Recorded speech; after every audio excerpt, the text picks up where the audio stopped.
As many of you know by now, a few days ago, there was a terrorist attack in Paris, and some male, I should emphasize that, French cartoonists were murdered in their offices. They represented or worked for the French newspaper, the Charlie Hebdo, which of course stands for the Weekly Charlie, a newspaper dedicated primarily to satire and lampooning. They had pissed off a bunch of Muslims for misrepresenting the alleged prophet of Islam, Muhammad. And yeah, that's pretty much what happened. Of course, that doesn't tell you a whole lot. I most recently found out this morning that the gentlemen involved in murdering these other gentlemen were killed in a firefight with Parisian police that lasted about 20 minutes. They're all dead now, and I guess we can all go home and sing Kumbaya. Of course, there's a lot more to the story than what I've just cited to you. Europe, and I live in Europe, of course, and I am just as European as I am American, both by dint of my citizenship. I have dual citizenship, as well as having spent half my life here, and my father was born in Europe and spent his childhood in Europe as well. We in Europe are, of course, on high alert, and I say we a bit sarcastically. I don't really feel an affiliation with Europeans any more than I do Americans, but the tension is there. I have a friend in Paris who originally came from that arrondissement where that took place, and indeed, I believe his parents still live in the arrondissement where the murders took place.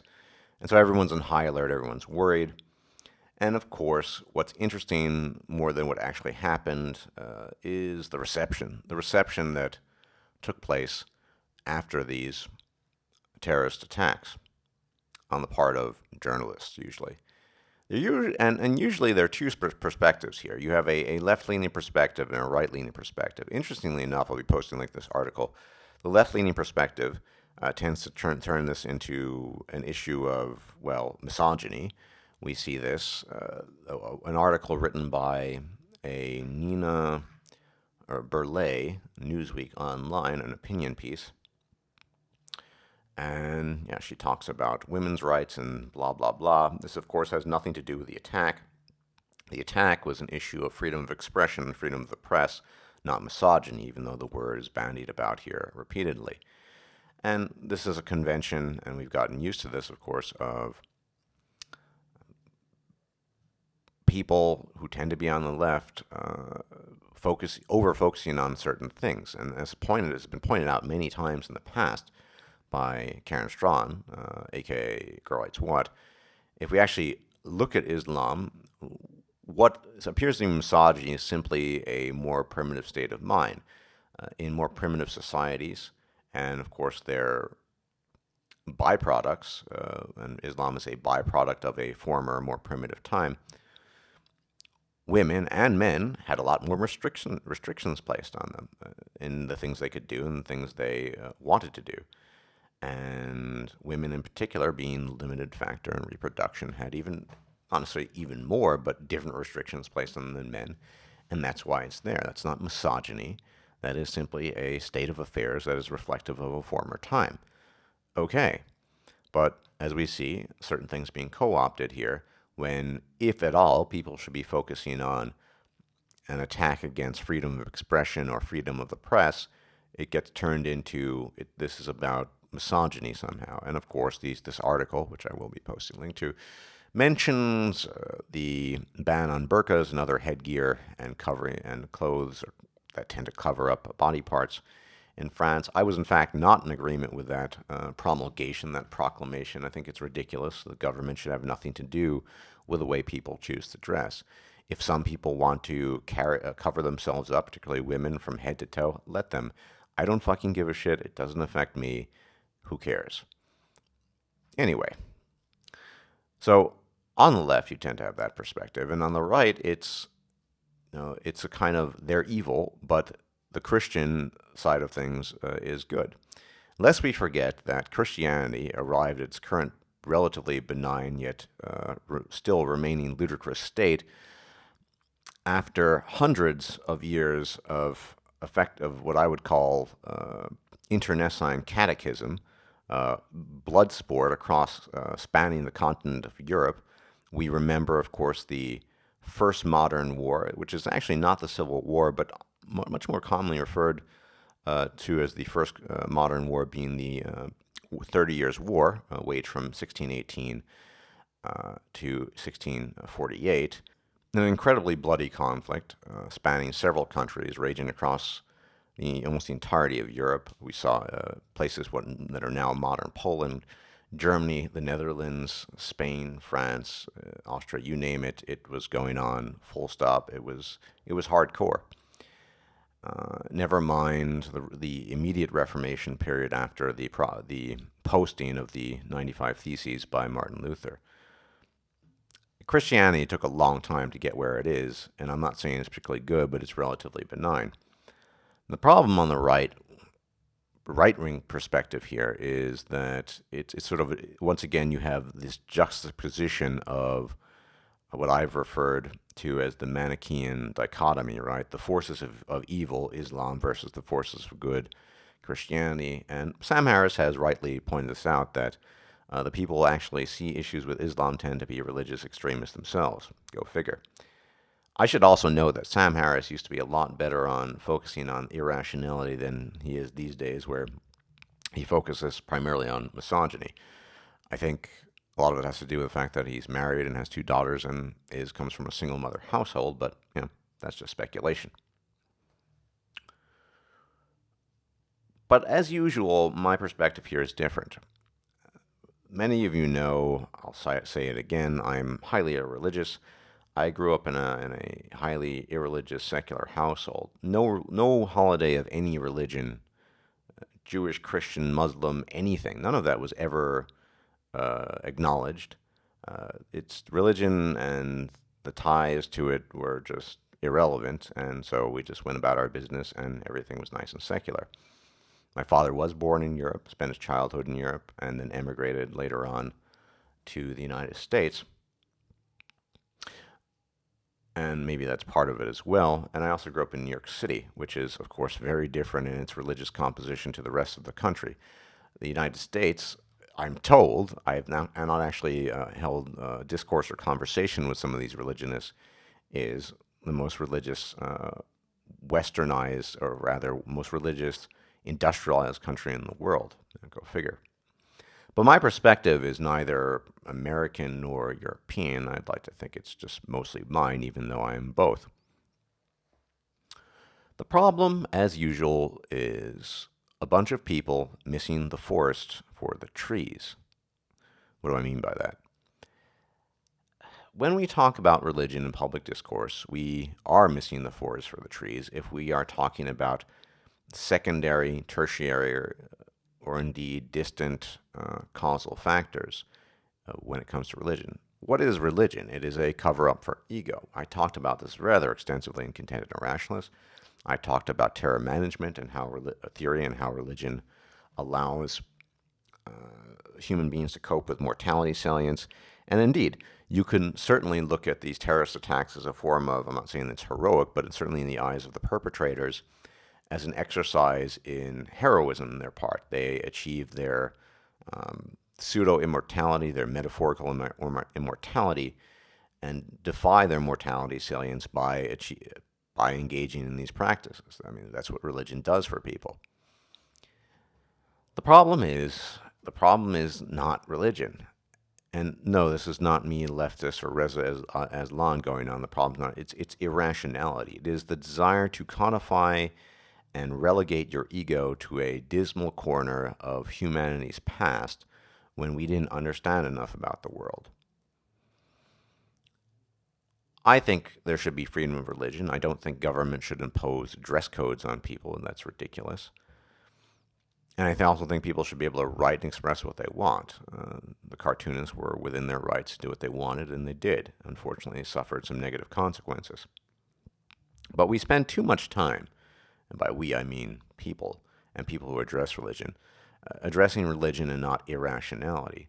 Why does religion persist? It persists because of mortality salience. It persists because of the desire to shield the ego from the storm of reality, from the driving winds that could threaten to destroy it.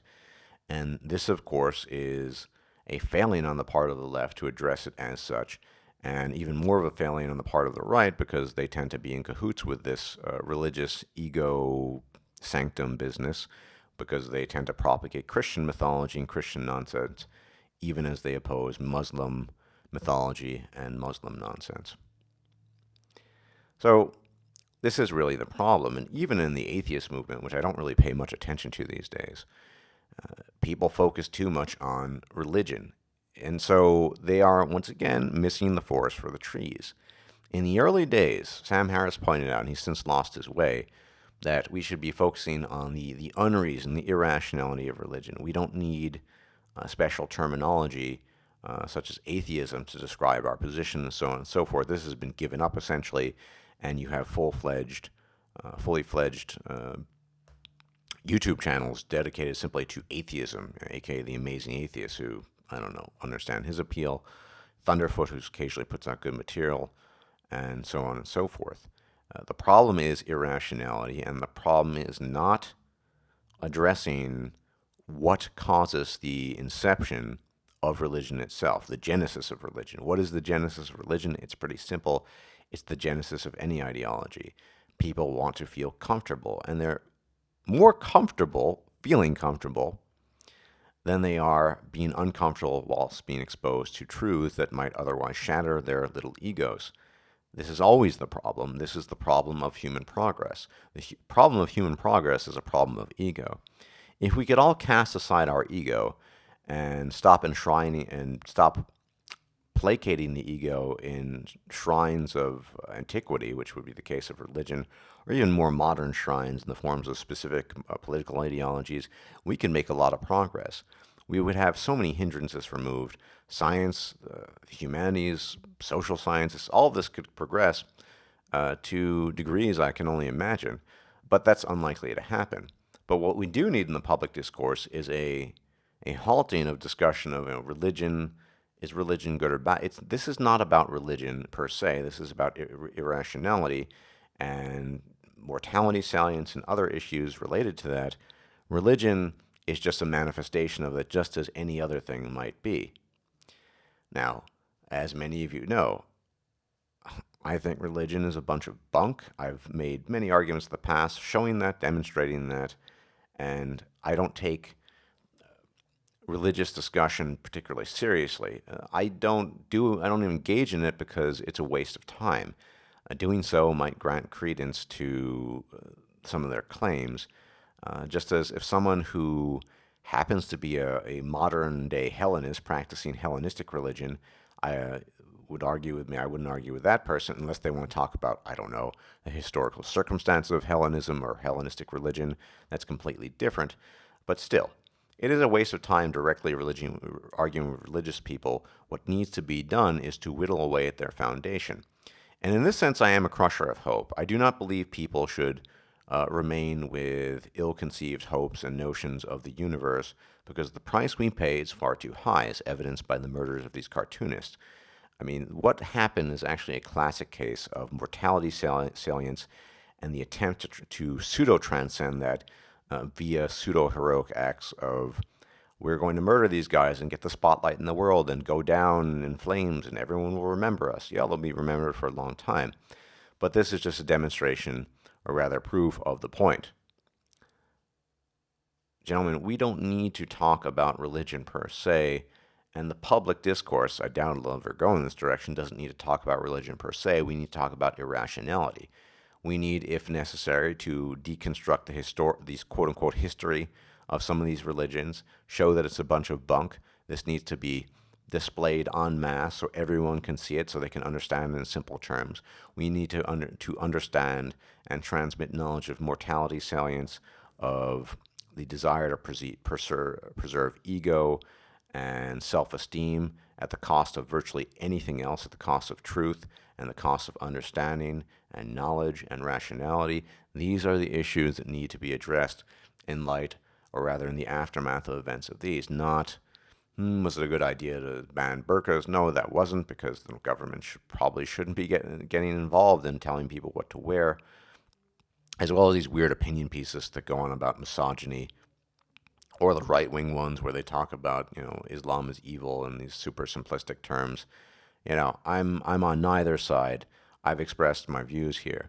We need to really focus on what's rational, and what's rational is identifying the problem. The problem is people still fucking can't come to terms with the fact they're going to die, and in not being able to come to terms with that, they create their own fantastical worlds they live in, and effectively that's what it was. The terror attacks were nothing more than the desire to live in a pseudo heroic world where one transcends death through acts of, at least on their part, perceived heroism, and of course in the eyes of others, infamy and indeed villainy. This is cartoonish. It's no pun intended. It's absolutely cartoonish, and until the quote unquote atheist community and all these people who talk about religion move on to what's actually relevant, to what actually are causal factors, they will be wasting their time.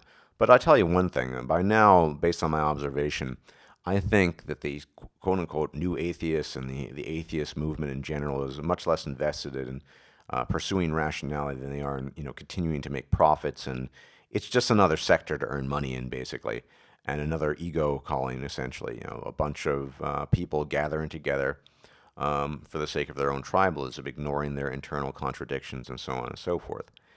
That doesn't interest me. I want actually no part of that, despite the fact that I'm as atheistic as you can get. But there you go.